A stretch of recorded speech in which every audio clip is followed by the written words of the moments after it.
சகோதரனால பிரச்சனை. ஆனா தாய் மேல பாசமா இருப்பாங்க. ஆனா அந்த தாயே இவங்களை விமர்சனம் பண்றவங்களா இருப்பாங்க. மகர லக்னத்துல பிறகுறாங்க, சுக்கரன் நட்சத்திரத்திலே இருக்கன்னா, அதே செவ்வாய் நமக்கு வந்து 12ஆம் இடத்துல இருந்ததுன்னு வைங்க, 4ஆம் இடத்துல 8ஆம் இடத்துல 12ஆம் இடத்துல சுக்கரனுடைய நட்சத்திரத்திலேயோ சூரியனுடைய நட்சத்திரத்திலேயோ கரெக்டா அந்த 4, 8, 12 டிகிரியில மாட்டி, அப்ப அந்த படாத பாடு 7.5 வருஷம் உண்மையிலேயே சனினாலதான் பட்டாங்களான்னு, சனினால படலை அப்படிங்கிறது உத்தரவாதமா சொல்றேன். சனி வந்தால் மட்டும் எல்லா மகர ராசியாக இருக்கட்டும், லக்னமாக இருக்கட்டும், 7.5 வருஷமா இருக்கட்டும், சனி கெடுக்கிறது இல்லைங்க. ஆனா நினைச்சுக்கிறது என்ன, மகர ராசி அப்படின்னா 7.5 சனி நடக்குது. இந்த 7.5 சனி கான்செப்ட் பல தடவை நான் பேசிட்டேன். அந்த மாதிரி 4ஆம் வீட்டுக்கு 12ஆம் இடமான 3ஆம் வீட்லையோ, அது மாதிரி 12ஆம் வீட்டுக்கு 12ஆம் வீடான 11ஆம் வீட்லையோ 3, 7, 11லயோ சுக்கிரன் இருந்தா அந்த துன்பத்தை அனுபவிக்க மாட்டேன். மகரத்துக்கு அடி வாங்கி அவங்க போராடி ஜெயிக்கிறதுனாலதான் அவங்களுக்கு அவ்வளோ டெவலப்மெண்ட் வரும். ஆனா போராடி தான் வரும். ஏனென்றால் 10ஆம் இடம் என்பது, ஆனா இங்க லக்னத்துக்கு அது 8. அப்ப என்ன ஆகும், படாத பாடு கொடுக்கும். அதே 12ல இருந்தாருன்னு வைங்க, தனுசுல இருந்தாருன்னு வைங்க, அந்த 8ஆம் இடத்துக்கு உண்டான பலனை இங்க அடிச்சிருது. 11ங்கிறது என்னன்னா, நம்ம ஆசைப்படுறது நண்பர்கள், மூத்த சகோதரன் சகோதரி, இதெல்லாம் 11 தான். அவங்களுக்கு குழந்தைங்களுக்கு கல்யாணம் பண்ணி வர்ற மருமகன் கூட சகோதரன் தான், இந்த 11 தான். அப்ப இந்த 11 வந்து காலபுருஷ தத்துவத்துக்கு 8ஆ வருது இல்லையா.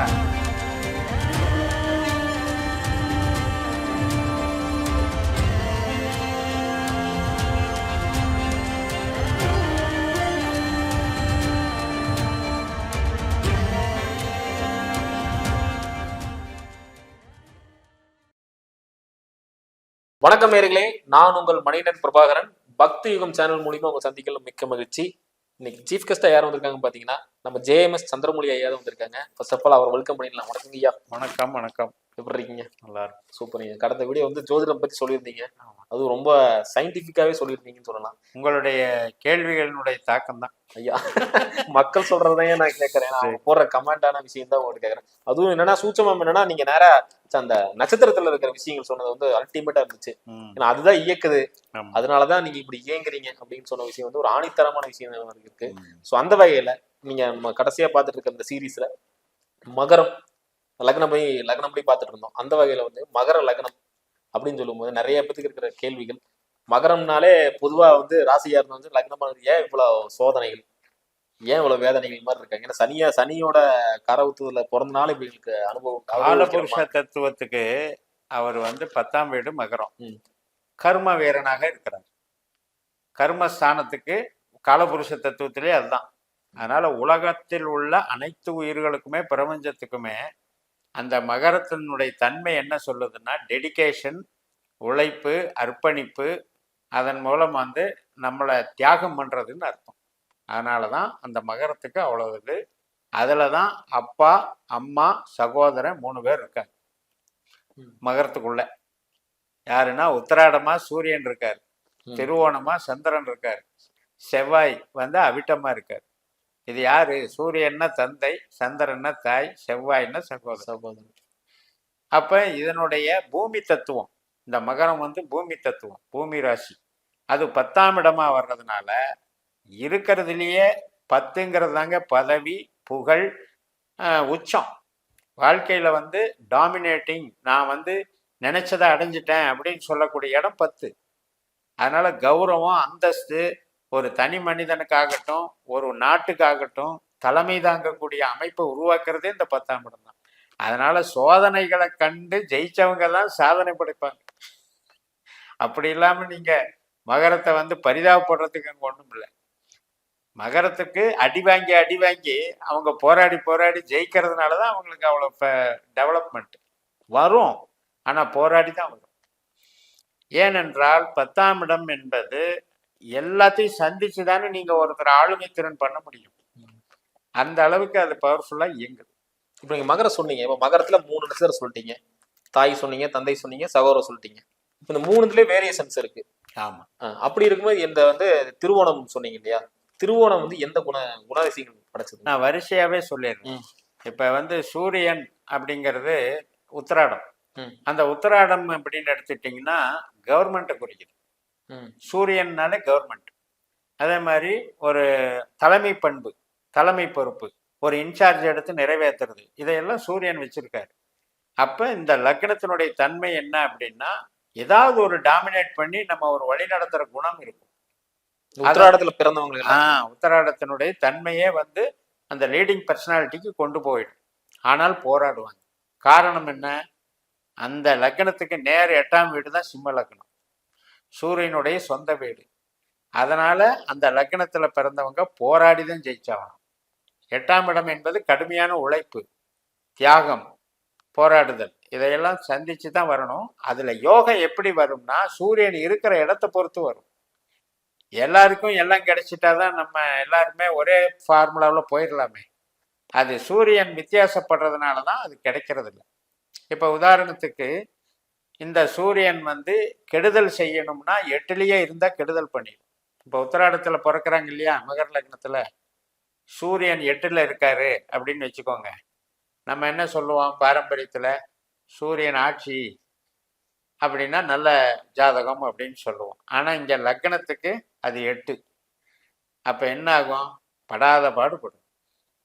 அதே 12ல் இருந்தாருன்னு வைங்க, தனுசுல இருந்தாருன்னு வைங்க, அந்த 8ஆம் இடத்துக்கு உண்டான பலனை இங்கே அடிச்சிருது, கிளியர் பண்ணிடுது. அப்போ கெட்டவன் கெட்டிடில் ராஜயோகம்ங்கிற மாதிரி கிடைச்சிடும். கிட்டிடும் ராஜயோகம். அதனால 12 ராசியில் மகர லக்னத்துல உத்திராடத்துல பிறந்தவங்களுக்கு சூரியன் எங்க இருக்காங்கன்னு பார்க்கணும். பார்த்துட்டு தான் அந்த பலன் சொல்லணும். அது மாதிரி தான் ஒவ்வொரு லக்னத்திலையும் ஒரு லக்ன புள்ளி அப்படிங்கிறத அவங்க விதியை தீர்மானிக்குது. இப்ப நீங்க கேட்ட மாதிரி திருவோணத்துல ஒரு லக்னம் அமையுது அப்படின்னா அதுக்கு நேர் 7ஆம் வீடு கடகராசி தான் சந்திரனுடைய வீடு. அப்ப சமூகம் சார்ந்த இயல்பை வந்து அவங்க கொண்டு வருவாங்க, வெளிப்படுத்துவாங்க. மனைவி மேல பிரியமா இருப்பாங்க, தாயார் மேல பிரியமா இருப்பாங்க. 7ஆம் இடம் என்பது சந்திரனா வேலை செய்யறது இல்லையா. இந்த சமூகத்துல அவங்க பார்க்குற நடவடிக்கைகள், நபர்கள் எல்லாமே சந்திரனா வேலை செய்யும். சந்திரன் வந்து டெய்லி ஒரு நட்சத்திரம் மாறுற கிரகம், மூவ் ஆகிற கிரகம். அதனால அதிகமா டிராவல் பண்றவங்களா இருப்பாங்க. அதிகமா வந்து அதிகமான ஃபீல்டுல வந்து அவங்கள இன்வால்வ் பண்ணிக்குவாங்க. ரொம்ப வந்து அவங்களுடைய உழைப்பு வந்து அபரிமிதமா இருக்கும். இப்ப திருவோணம் வந்து மகாவிஷ்ணுனுடைய நட்சத்திரம். அப்போ ஓணம் பண்டிகையே திருவோணத்தை வச்சுதான் பண்றோம். அப்ப அந்த மகாவிஷ்ணுனுடைய தன்மை என்னன்னா காக்கும் கடவுள். அதுக்கு உண்டான அந்த பொட்டன்ஷியல் அவங்க வச்சிருப்பாங்க. அதாவது ரோகிணி, அஸ்தம், திருவோணம், இந்த 3னுடைய காம்பினேஷனா அவங்க இயங்குவாங்க. அப்ப என்னன்னா கலைத்திறமைகள் இருக்கும், சாஃப்ட் நேச்சர் இருக்கும், கனிவான ஒரு பார்வை இருக்கும், தாய்ப்பாசம் மிகுந்தவர்களாக இருப்பாங்க. எல்லாரும் கூடயும் ஒரு அரவணைப்பு போகக்கூடிய தன்மை இருக்கும். தாய்மை பண்பு மெதுவாக இருக்கும், ரொம்ப சிறப்பாக இருக்கும். அதன் மூலமாக அவங்க வந்து ஒரு எமோஷனலி அட்டாச்சுன்னு சொல்லலாம். அதே நமக்கு அவிட்டத்துக்கு எடுத்துக்கிட்டிங்கன்னா செவ்வாய் மாதிரி, அதாவது அந்த வீடு சனி வீடு, ஆனால் இவங்க செவ்வாய் மாதிரி. இந்த சனியும் செவ்வாயும் கலந்த கலவை. அப்போ என்ன பண்ணுவாங்க, செவ்வாய் வந்து யாரு இந்த லக்னத்துக்கு 4ஆம் வீடு 11ஆம் வீடு, இந்த 2மே கணக்கு வருது. அப்போ இது வந்து இந்த 11ஆம் வீடுனால கெட்டு போவாங்க. 11ங்கிறது என்னன்னா நம்ம ஆசைப்படுறது, நண்பர்கள், மூத்த சகோதரன் சகோதரி, இதெல்லாம் 11 தான். அவங்களுக்கு குழந்தைங்களுக்கு கல்யாணம் பண்ணி வர்ற மருமகன் கூட சகோதரன் தான், இந்த 11 தான். அப்போ இந்த 11 வந்து காலபுருஷ தத்துவத்துக்கு 8ஆ வருது இல்லையா, அதனாலேயே பிரச்சனை வரும். சகோதரனால பிரச்சனை. ஆனா தாய் மேல பாசமா இருப்பாங்க. ஆனா அந்த தாயே இவங்களை விமர்சனம் பண்றவங்களா இருப்பாங்க. இப்படி ஒவ்வொரு லக்ன புள்ளியை தெரிஞ்சுக்கிட்டு இயற்கையிலேயே அவங்களுக்கு என்ன கொடுப்புன்னு வச்சிருக்குங்கிறத லக்னத்தை வச்சே சொல்லிடலாம். அதுக்கப்புறம் டீப்பா போகும்போது தான் அந்த ஒவ்வொரு கிரகத்தினுடைய அவங்க பிறங்கும் போது எந்த நிலையில இருக்காங்கன்னு பார்த்து சொல்றது. இப்ப நம்ம எல்லா சேனல்லையும் மகரத்துக்காரங்க 7.5 சனியில பாடுபட்டு இருக்காங்கன்னு சொல்றாங்க. அப்ப அந்த படாத பாடு 7.5 வருஷம் உண்மையிலேயே சனினாலதான் பட்டாங்களான்னு சந்தேகம். சனினால படலை அப்படிங்கிறது உத்தரவாதமா சொல்றேன். சனி வந்தால் மட்டும் எல்லா மகர ராசியாக இருக்கட்டும், லக்னமாக இருக்கட்டும், 7.5 வருஷமா இருக்கட்டும், சனி கெடுக்கிறது இல்லைங்க.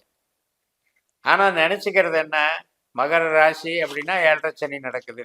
இந்த ஏழரை சனி கான்செப்ட் பல தடவை நான் பேசிட்டேன். அது வந்து லக்னத்துக்கு சொல்லலை தான் நம்ம முன்னோர்கள் சொல்லியிருக்காங்க. இடையில வந்து இது மாதிரி மாற்றிட்டோம்.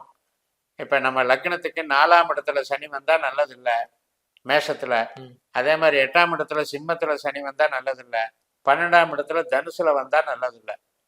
இதை கூட நாம் புள்ளி விவரமாக பார்க்கணும்னா நம்ம எந்த நட்சத்திர பாதத்தில் பிறந்தோமோ, மகரத்துக்கு 9 பாதம் இருக்குல்ல, அதில் வெறும் 9வது பாதத்தில் நீங்கள் பிறந்தீங்கன்னா இந்த 4ஆம் இடத்துல வந்த உடனே அது வராது. உங்களுக்கு மேஷத்தில் கடைசி புள்ளி 9வது புள்ளி எங்கே வருதோ அப்போ வரும்போது தான் ஆரம்பிக்கும்.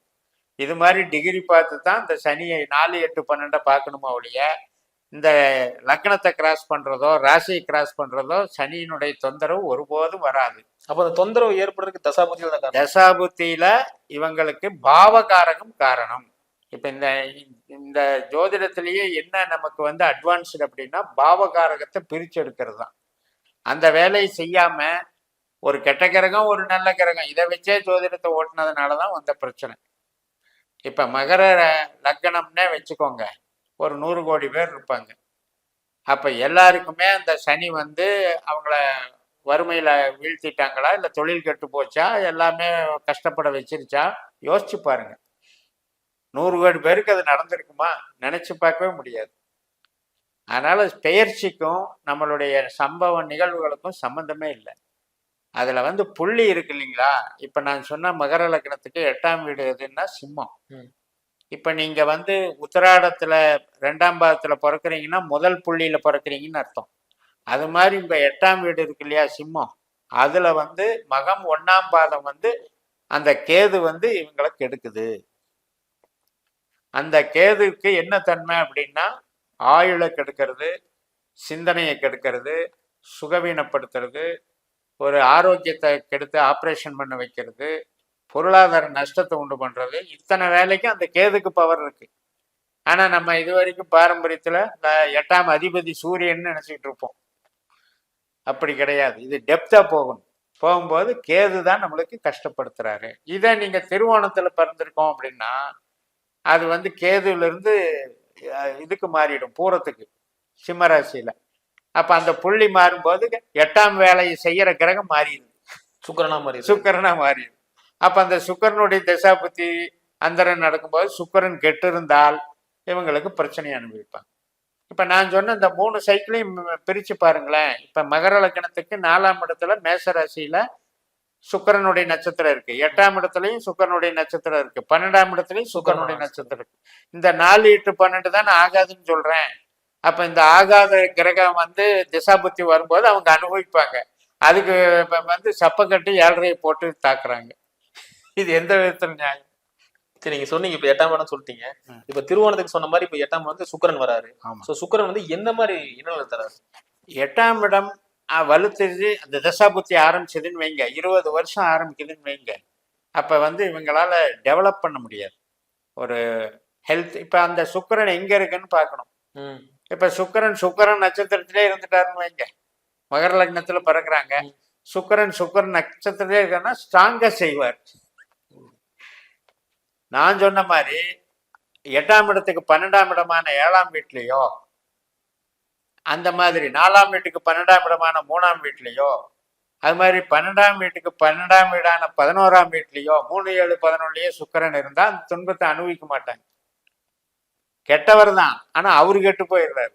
அப்ப கெட்டது செய்ய மாட்டாரு. அகம் சார்ந்த இதுங்களா? அகம் சார்ந்ததுக்கு. புறம் சார்ந்த விஷயத்துக்கும் உங்களுக்கு 2ஆம் இடத்தோட சுக்கரன் சம்பந்தப்பட்டா அவரால் வாழ்க்கையில வந்து சம்பாதிக்கவே முடியாது. கடன். இப்ப 2ஆம் பாவம் மகர லக்னத்துக்கு எது? கும்பம். அந்த கும்பத்துல வந்து 2வது பாவத்துல ஒரு புள்ளி இருக்கும் இல்லையா, நட்சத்திரம். இவர் வந்து திருவோணத்துல பிறந்தா அது வந்து ராகுவா வரும், சதயமா வரும், காசு கொடுக்குற கிரகம். இப்ப இந்த ராகுவே சுக்கரன் காலில் போய் நின்றுட்டாருன்னா போச்சு. இப்படித்தான் திசை புத்திகள் நம்மளை வந்து விதி கொடுப்பினை மூலம் நம்மளுக்கு வந்து பாதிப்பை கொடுக்குது. அதை மறந்துட்டு நம்ம வந்து பெயர்ச்சிக்கு முக்கியத்துவம் கொடுக்கு, சனியினாலதான் எல்லாம் நடந்ததுன்னு அது பழி போடுறது அர்த்தமே இல்லை. இப்ப கூட பாருங்க, சனி மாறப்போகுது. இப்ப வர்ற மார்ச், அதாவது இப்ப வர்ற டிசம்பர் 27ல இருந்து வர மார்ச் 29 வரைக்கும் தான் கும்பராசியில இருக்க போறாரு. அப்ப வந்து ராகு மாதிரி ராகு நட்சத்திரத்துல இருக்கிற சனி இப்ப குரு நட்சத்திரத்துக்கு மாறுறாரு. இப்ப அது பலனே மாறும். அந்த மாதிரி உள்ள போய் நம்ம பார்க்கணும். இப்ப நம்ம பாரம்பரியமா என்ன சொல்லிட்டு இருக்கோம் மீடியாவில், 2ல சனி, இது மாறினா தான் நல்லா இருக்கும் அப்படின்ட்டு. ஆனா அப்படி இல்லை. இப்ப நீங்க நோட் பண்ணலாம், யாருக்கெல்லாம் சனி திசை புத்தி அந்தர சூட்சுமா நடக்குதோ, ராகு மாதிரி செயல்பட்டு இருந்த சனி குரு மாதிரி செயல்பட போறார். அதாவது நீங்க சொன்ன மாதிரி இப்ப 27 சார மாற்றம். சாரமாற்றம் 27 டிசம்பர்ல இருந்து 2025 மார்ச் பயிற்சி ஆகிற வரைக்கும் குருவா தான் அவர் டெவலப் ஆவார். அப்பதான் அந்த சர்க்கியூட் நட்சத்திர பாதம் பூரட்டாதி 1ல போனா ஒரு மாதிரி வேலை செய்வார், 2ல போனா ஒரு மாதிரி வேலை செய்வார், 3 பாதம் கும்பத்துல இருக்குல்ல, அந்த 3க்கும் வித்தியாசமா வேலை செய்வார். இப்ப முதல் பாதத்துல பூரட்டாதி 1ஆம் பாதத்துல இருந்தால் அவர் வந்து மேசராசியில நீசமாகிறாரு அம்சத்துல. பூரட்டாதி 2ஆம் பாதத்துல இருந்தா ரிஷபராசியில நட்பு ஆகிறாரு. 3ஆம் பாதம் பூரட்டாதி 3ஆம் பாதத்துல இருந்தா சமமாகிறாரு மிதுன ராசியில. இந்த பலத்தோட தான் அந்த பலன்களை செய்வார். இப்ப சனி பாக்குது சேருது கிரக சேர்க்கைன்னெல்லாம் எடுக்கிறதெல்லாம் வந்து நம்ம அம்சத்துல தான் எடுக்கணும். இப்ப நீங்க இதே பூரட்டாதியில ஒரு கிரகம் 2 கிரகம் இருக்குன்னு வைங்க, அந்த கிரகத்தோட இது சேருதுன்னு அர்த்தம். பூரட்டாதி 1லயே ஒரு 3 கிரகம் இருந்தான்னா அம்சத்துல அந்த 3 கிரகம் சேர்ந்துதான் வரும் மேஷத்துல. 1ஆம் பாதத்துல பிறக்கிறவங்க எல்லாருமே நெருப்பு ராசியில அம்சம் விழுகும். 2ஆம் பாதத்துல பிறக்கிறவங்களுக்கு எல்லாம் பூமி ராசியில அம்சம் விழுகும். 3ஆம் பாதத்துல பிறக்கிறவங்களுக்கெல்லாம் காற்று ராசியில அம்சம் விழுகும். 4ஆம் பாதத்துல எந்த கிரகம் இருந்தாலும் அது நீர் ராசியில அம்சம் விழுகும். இப்ப லக்ன புள்ளி திருவோணம் 1ன்னு வைங்க, அது வந்து மேஷத்துலதான் அம்ச லக்னம் விழுகும். இப்ப இந்த சனி பூரட்டாதி 1ல இப்ப பெயர்றாருல, இப்ப சனியும் மேஷத்துல அம்சத்துல போகுது. அப்ப நம்ம லக்னத்துக்கு மேலேயே சனி வந்து நீச பலனை வழங்குதுன்னு அர்த்தம். அப்ப எந்த மாதிரி பலன் எடுக்கணும்னு நீங்களே புரிஞ்சுக்கோங்களேன். அப்ப இந்த அளவுக்கு டெப்தா நம்ம வந்து பாவ ரீதியா கனெக்ட் பண்ணி தான் பலன் எடுக்கணும். ஆனா நான் என்ன சொல்றேன், இப்ப குரு எங்க இருக்காரு, நம்ம லக்னத்துக்கு 5ல இருக்காரு. இப்ப சனி குரு சாரத்துல போகும்போது 5ல இருக்கிற குரு மாதிரி செயல்பட போறாரு. அது நமக்கு நல்லது தானே.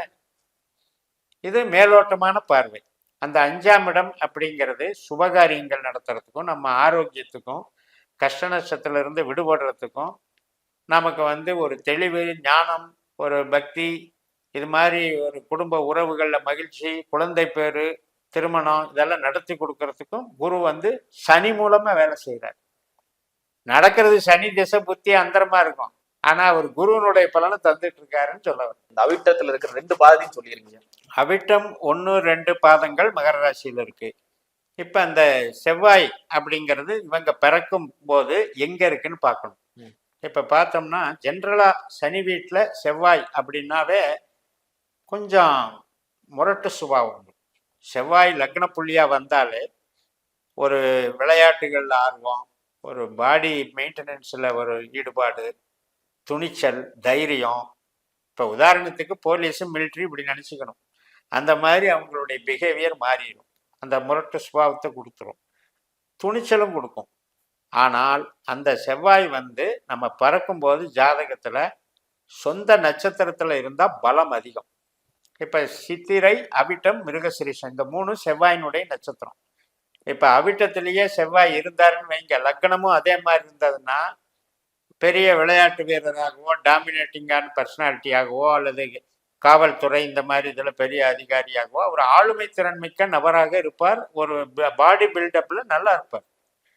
அதே செவ்வாய் நமக்கு வந்து 12ஆம் இடத்துல இருந்ததுன்னு வைங்க, 4ஆம் இடத்துல 8ஆம் இடத்துல 12ஆம் இடத்துல சுக்கரனுடைய நட்சத்திரத்திலேயோ சூரியனுடைய நட்சத்திரத்திலேயோ கரெக்டா அந்த 4, 8, 12 டிகிரியில மாட்டிக்கிட்டாருன்னா வாழ்க்கை பூரா இவர் கஷ்டப்பட போறாருன்னு அர்த்தம். அப்ப விதி கொடுப்பனா அங்கேயே தீர்மானம் ஆயிருது. அது மாதிரிதான் இந்த 3 நட்சத்திரங்கள்லையும் பிறக்கும் போது அந்த குணாதிசயத்தையும் மனிதன் வாங்கிக்கிறாங்க. அந்த அதிபதி அந்த நட்சத்திர கிரகம் எங்க இருக்காரோ அதுக்கு தகுந்த மாதிரி நல்லதோ கெட்டதோ வாழ்க்கையில நடக்குது. 8ஆம் பாவத்துல கிரகம் இருந்தாலே கெடுதல்னு நம்ம பேசிட்டு இருக்கோம். அந்த 8ஆம் பாவத்துல ஒரு கிரகம் வந்து பாசிட்டிவா இருக்கா நெகட்டிவா இருக்கான்றத முடிவு பண்றது அது போற நட்சத்திரம் தான். அதனால இப்ப பாத்தீங்கன்னா ஒரு நட்சத்திர ஆற்றல் நல்லதா இருக்கா கெட்டதா இருக்கா அப்படின்னா நம்ம வந்து ஈஸியா புரிஞ்சுக்கலாம். இப்ப இதே மகர லக்னத்துக்கு இப்ப சூரியன் நட்சத்திரத்துல பிறக்கிறோம். இப்ப மார்கழி மாசம் பிறந்தா என்ன ஆகும்? சூரியன் வந்து 12ல இருப்பார். ஆவணி மாசத்துல பிறந்தா என்ன ஆகும்? சூரியன் வந்து இதுல சிம்மத்துல இருப்பார். அதே மாதிரி சித்திரை மாசம் பிறந்தா சூரியன் வந்து 4ஆம் இடமான மேஷத்துல இருப்பார். அப்ப அந்த மாசம் இந்த புள்ளியில பிறக்கிறவங்களுக்கெல்லாம் அந்த 4, 8, 12ல சூரியன் இருப்பாரு. அப்ப என்ன ஆகுது? தன்னுடைய லக்னம் பலகீனமாகுது.